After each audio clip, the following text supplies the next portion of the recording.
Hello friends, good morning. मेरे इस education channel पर आपका स्वागत है, अभिनंदन है।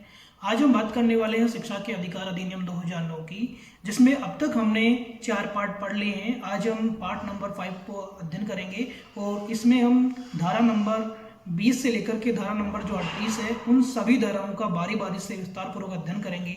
तो आइए चलते हैं।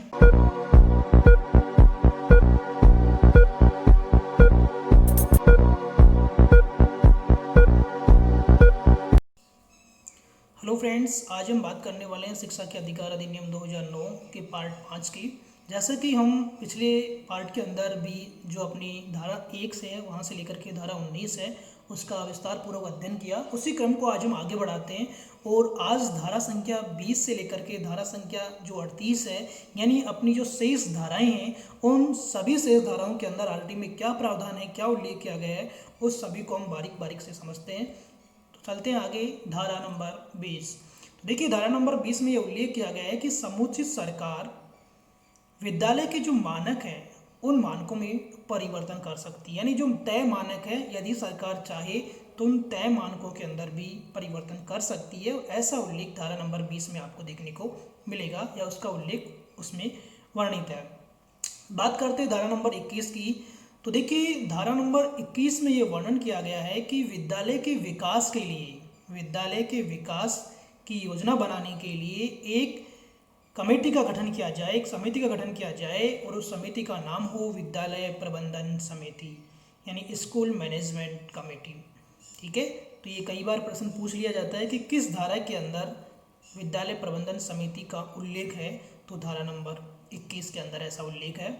बात करते हैं आगे धारा नंबर 22 में। तो देखिए, धारा नंबर 22 में विद्यालय की जो वार्षिकी विकास योजना है उसका किस तरह से क्रियान्वयन करना है, या किस तरह से वो क्रियान्वयन करेगा अपने पूरे वर्ष भर के विकास की योजना का, तो इसका उल्लेख आपको धारा नंबर 22 में मिलेगा। आगे बढ़ते हैं। धारा नंबर 23 में क्या लिखा हुआ है। तो देखिए, धारा नंबर 23 के अंदर ये लिखा हुआ है कि शिक्षक के अधिकार और उनकी योग्यता क्या होगी, यानी प्रत्येक शिक्षक की क्या अधिकार होगी और प्रत्येक शिक्षकों की क्या योग्यता होगी, इसका उल्लेख धारा नंबर 23 में वर्णित है। धारा नंबर 24 की बात करें तो शिक्षक के उत्तरदायित्व क्या होंगे, शिक्षकों के जो उत्तरदायित्व है इसका उल्लेख आपको धारा नंबर 24 में देखने को मिलेगा। आगे बढ़ते हैं। धारा नंबर 25, यानी धारा नंबर 25 में ये वर्णित है कि शिक्षक और छात्र का अनुपात क्या होगा। ठीक है, शिक्षक और छात्र का अनुपात क्या होगा, इसका उल्लेख आपको धारा नंबर 25 में मिलेगा। और अपने जो पिछले वीडियो हैं उसमें हमने ये बात कर चुके हैं कि प्राथमिक स्तर पर क्या होना चाहिए, उच्च प्राथमिक स्तर पर क्या होना चाहिए शिक्षक छात्र का अनुपात, और पहाड़ी क्षेत्रों में इसका अनुपात क्या होना चाहिए, ये अनुपात क्या होता है, ये हम पहले चर्चा कर चुके हैं। और इसके बारे में उल्लेख कहाँ मिलेगा, तो धारा नंबर 25 में देखने को मिलेगा। आगे बढ़ते हैं कि धारा नंबर 26 में क्या उल्लेख है। तो धारा नंबर 26 में ये उल्लेख है कि किसी भी विद्यालय में 10% से अधिक शिक्षक के पद रिक्त नहीं होने चाहिए। यानी यदि किसी विद्यालय में 10 स्टाफ की जरूरत है तो वहाँ एक स्टाफ रिक्त हो सकता है पद उसका, लेकिन 2 का नहीं होना चाहिए। तो ऐसी स्थिति में उसका उल्लेख धारा नंबर 26 में मिलेगा।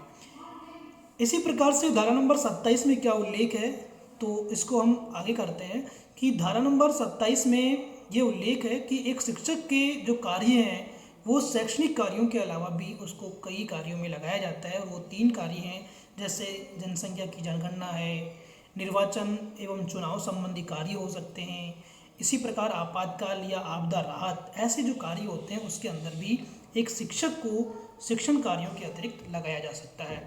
इसका उल्लेख धारा नंबर 27 में है। धारा नंबर 28 की बात करें तो धारा नंबर 28 में शिक्षकों की जो निजी शिक्षण या ट्यूशन पर जो रोक लगाई गई है उसका उल्लेख धारा नंबर 28 में है। अब हम बात करते हैं धारा नंबर 29 में क्या है। तो धारा नंबर जो 29 है इसके अंदर पाठ्यक्रम का निर्माण करने वाले जो अधिकारी हैं उनके क्या दायित्व होंगे, क्या उनके कर्तव्य होंगे। यानी पाठ्यक्रम का निर्माण करने वाले जो अधिकारी हैं उनके अधिकार, उनके दायित्व, उनके कर्तव्यों का उल्लेख धारा नंबर 29 में मिलेगा। बात करते हैं धारा नंबर 30 की। तो धारा नंबर 30 में ये उल्लेख किया गया है कि प्रारंभिक शिक्षा पूर्ण होने तक बालक से किसी प्रकार की कोई बोर्ड एग्जाम का आयोजन नहीं किया जाए। अब बात करते हैं धारा नंबर 31 में। तो धारा नंबर 31 के अंदर ये उल्लेख किया गया है कि बालकों के अधिकारों की रक्षा किस प्रकार से की जाए, यानी बालकों के अधिकारों को किस प्रकार से रक्षा या उनको सुरक्षित किया जाए, इसका उल्लेख आपको धारा नंबर 31 में मिलेगा। बात करते हैं धारा नंबर 32 में। तो धारा नंबर 32 में बालक की समस्याओं का पता लगाना, निदान करना और उनका समाधान करना, और समाधान करके उनको प्रतिपुष्टि या पुनर्बलन प्रदान करना, इसका उल्लेख धारा नंबर 32 में है। धारा नंबर 33 के अंदर केंद्रीय सलाहकार परिषद का गठन किया गया, उसका उल्लेख मिलेगा। धारा नंबर 34 के अंदर राज्य सलाहकार परिषद का गठन किया गया, उसका उल्लेख मिलेगा। और धारा नंबर 35 के अंदर आपको निर्देश जारी करने संबंधी प्रावधान मिलेंगे।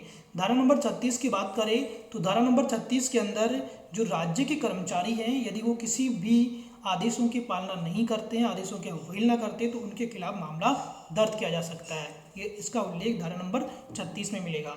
इसी प्रकार धारा नंबर 37 की बात करें कि यदि उनके खिलाफ मामला दर्ज होता है तो दर्ज होने पर उनके साथ निष्पक्ष, पारदर्शी और प्राकृतिक न्याय किया जाए, यानी किसी प्रकार का कोई भेदभाव नहीं किया जाए। इसका उल्लेख आपको धारा नंबर 37 में मिलेगा। और अगली और अंतिम धारा है धारा नंबर 38। इसमें जो समुचित सरकार है वो आरटी के नियमों में परिवर्तन कर सकती है, उनमें बदलाव ला सकती है, ऐसा उल्लेख आपको मिलेगा धारा नंबर 38 में। तो हमने अब तक 5 पार्ट पढ़े शिक्षा के अधिकार अधिनियम की, और इन 5 पार्टों के माध्यम से आपने शिक्षा के अधिकार अधिनियम को इस तरह जाना कि कोई भी उसका पहलू आपने नहीं छोड़ा। प्रत्येक पहलू, प्रत्येक धाराओं का क्या क्या लिखा हुआ है, उसमें क्या क्या वर्णन है, किस धारा में क्या है, इसके क्या इतिहास है, क्या पृष्ठभूमि है, कैसे विद्यालय होना चाहिए, सब चर्चाओं को हमने पूरे पार्टों के अंदर समेट दिया है। और मैं आशा करता हूँ कि इन 5 पार्टों को पढ़ करके आप अपनी आगे आने वाली या आगामी परीक्षाओं को बेहतर तरीके से पूरा कर सकते हैं, उसमें सफलता प्राप्त कर सकते हैं। ठीक है, धन्यवाद, थैंक यू।